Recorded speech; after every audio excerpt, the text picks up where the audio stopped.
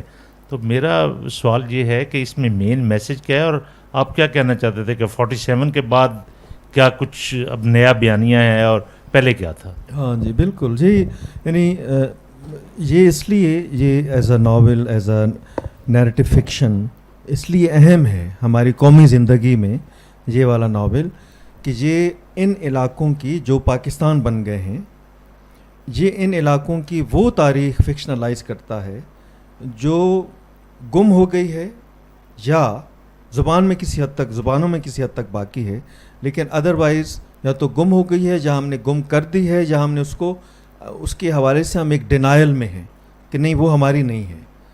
چونکہ ہم نے ایک کٹ آف ڈیٹ بنا لی ہے کہ 1947 کے بعد ہماری ہسٹری شروع ہوتی ہے, اور باقی سارا کچھ ہم نے انڈیا کے حوالے کر دیا ہے. ہمارے جو آرکیٹیکچر ہے, ہمارے جو بڑے بڑے یعنی رائٹرز ہیں, وہ سب کچھ ہم نے ان کے حوالے کر کے خود ہم یعنی اپنی پہچان جو ہے وہ 47 کی بات شروع کرتے ہیں.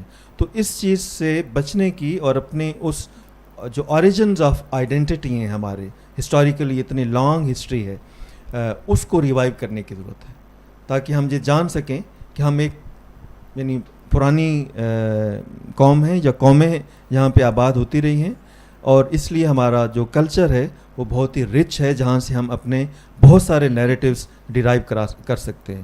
کیونکہ جو نیشنل ہسٹری ہوتی ہے یا جو ٹیکسٹ بک ہسٹری ہوتی ہے یا جو آفیشیل ہسٹری ہوتی ہے وہ عموماً اسی طرح ہی ہوتی ہے جیسے کہ ہمیں پڑھائی جاتی ہے.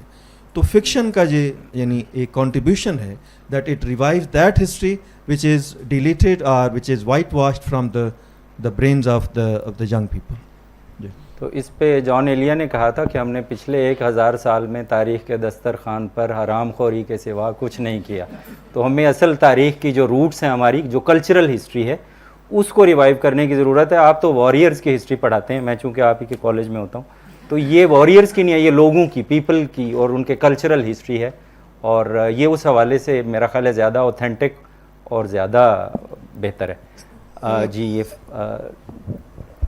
ڈاکٹر صاحب آپ ویٹ کریں گے, ان کے بعد آپ کا سوال میں لے لوں گا. آپ کے سوال کو ہم اسکپ نہیں کر سکتے. السلام علیکم سر, مائی نیم از Sidra Ali Shah. First of all تو تھینک یو آپ سب لوگوں کو کہ اتنا رچ انٹروڈکشن اور اتنا کمپیلنگ کامنٹری دونوں ورژنس پہ, بہاؤ پر بھی اور سوروز آف سرسوتی پہ بھی, اور ہم لوگ آئی ایم شیور کہ بہت سارے لوگ ہم میں سے ضرور اٹھائیں گے دونوں میں سے کوئی نہ ایک ورژن. تو جو میں پوچھنا چاہ رہی تھی چیز وہ ٹرانسلیشن کے حوالے سے ڈاکٹر سفیر سے اور آپ سب لوگوں سے بھی, کہ جب ہم as A English literature student ہم لوگ جب ریسرچ کرتے ہیں ناولس پر, ہمارے پاس ورلڈ لٹریچر ہوتا ہے, ہم رشین لٹریچر پہ کر سکتے ہیں, ہم اسپینش پہ کر سکتے ہیں, اردو لٹریچر پہ ہم اس طرح نہیں کر سکتے, کیونکہ اگر ٹرانسلیشن ہوتی بھی ہے تو کوئی ایک آدھا ورژن ہمیں ملتا ہے, وہ رچ وہاں پر ہے کہ آپ یہ ٹرانسلیشن اٹھا لیں یا وہ اٹھا لیں, وہ چیز نہیں ہوتی. تو کمپیریزنس یعنی ٹرانسلیشنز میں ہوتے ہیں. تو سر میں یہ پوچھنا چاہ رہی تھی کہ جب ہم ایک اوریجنل پڑھتے ہیں کوئی بھی تصنیف اور جب ہم اس کی ٹرانسلیشن پڑھتے ہیں, شوڈنٹ وی ایکسپیکٹ کہ ہمیں دو مختلف ایکسپیرینسز, دو لنگوسٹک ہمیں ایکسپیکٹ کرنا چاہیے کہ انڈیپینڈنٹ ایکسپیرینسز ہوں گے, اور اس کو اگر ہم نیٹو لینگویج پہ ہمیں ہے تو پھر ہم اس کو دونوں سے یہ فائدہ یہ اٹھا سکتے ہیں کہ ہم اپنی رچنس بھی اس میں لے کر آئیں اور اس کو پھر ایز اے ریسرچ اسکالرس. تو کیا ہمیں یہ دو ڈفرینٹ ایکسپیرینسز کو ہی ذہن میں رکھنا چاہیے ٹرانسلیشن پڑھتے ہوئے, کہ it would be essentially a different experience? Yeah, every reader has a different experience. Yeah, so these basically are, that is so for every reading, yes. Yeah, every reader, a Punjabi reader would read it in one way, the Sindhi reader maybe.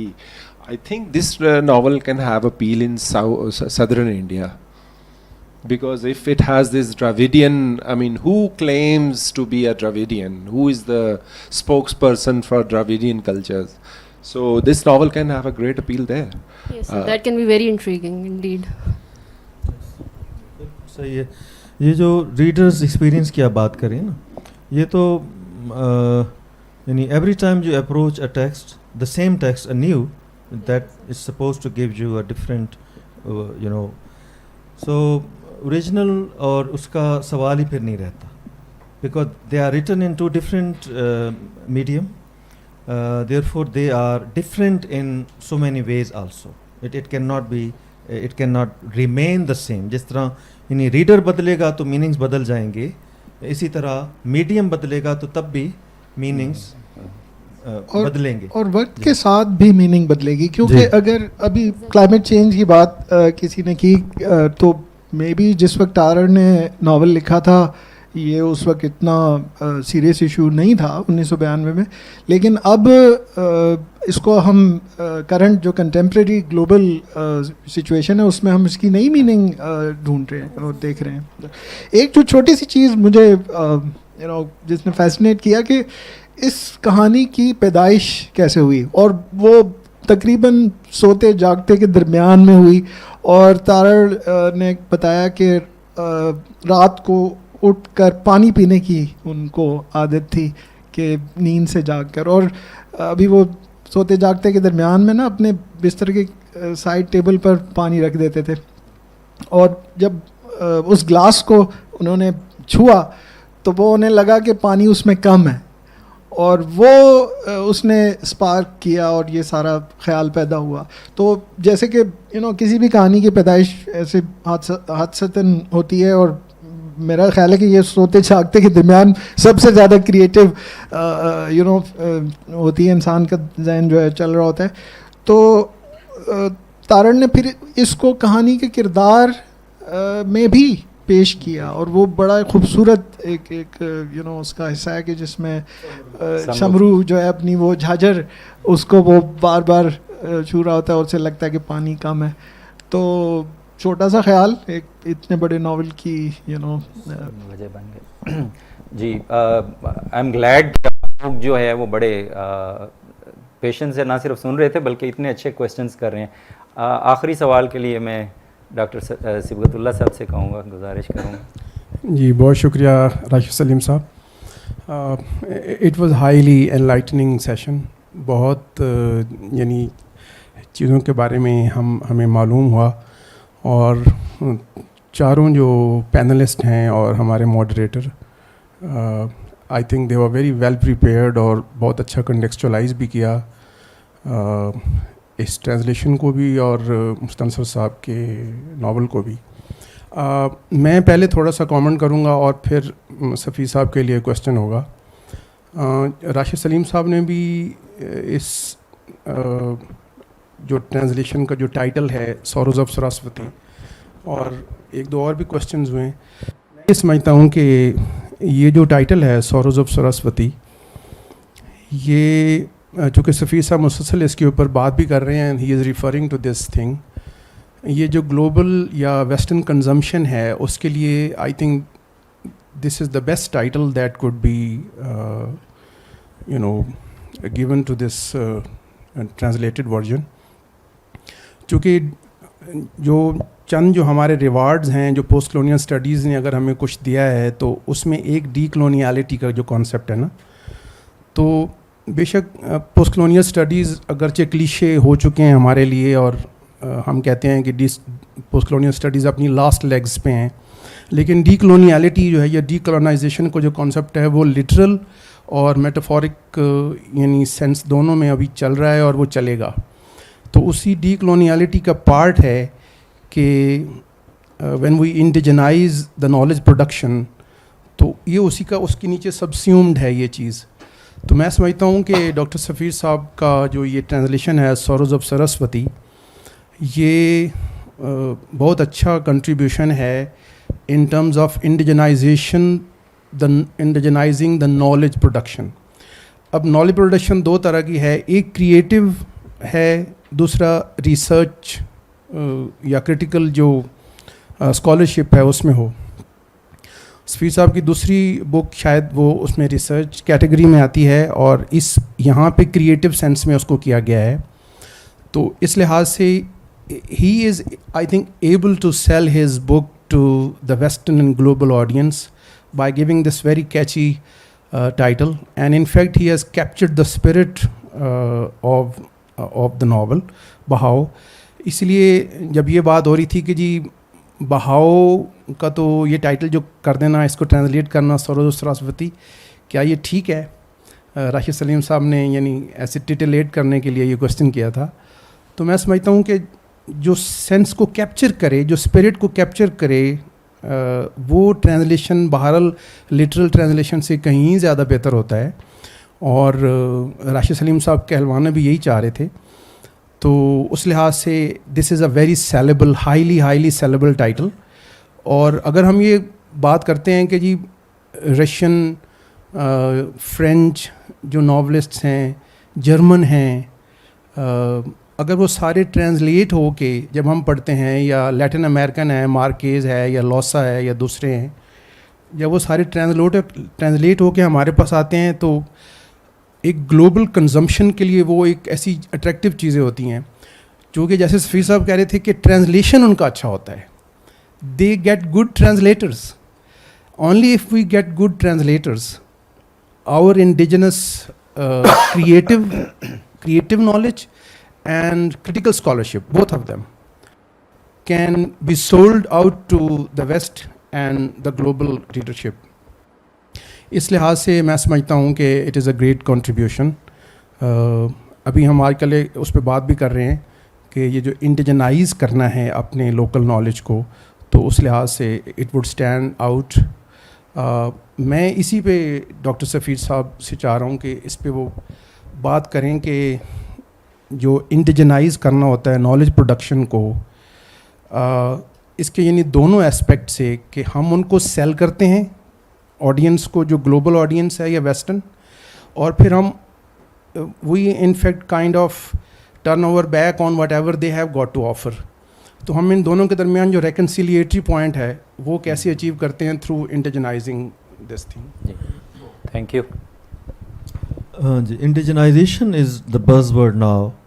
I mean, not only in creative arts and cultural practices, but also even in technology. That certain technologies, I mean, technology is something which is known for its global usage and appeal and all that, but certain technologies are more useful in certain localities and certain geographies only. So indigenization is very important. I mean, it is because we live in a very competitive world where knowledge economy has come to capture everything else. We are driven now by the knowledge economy. If we remain dependent on the West, not only in terms of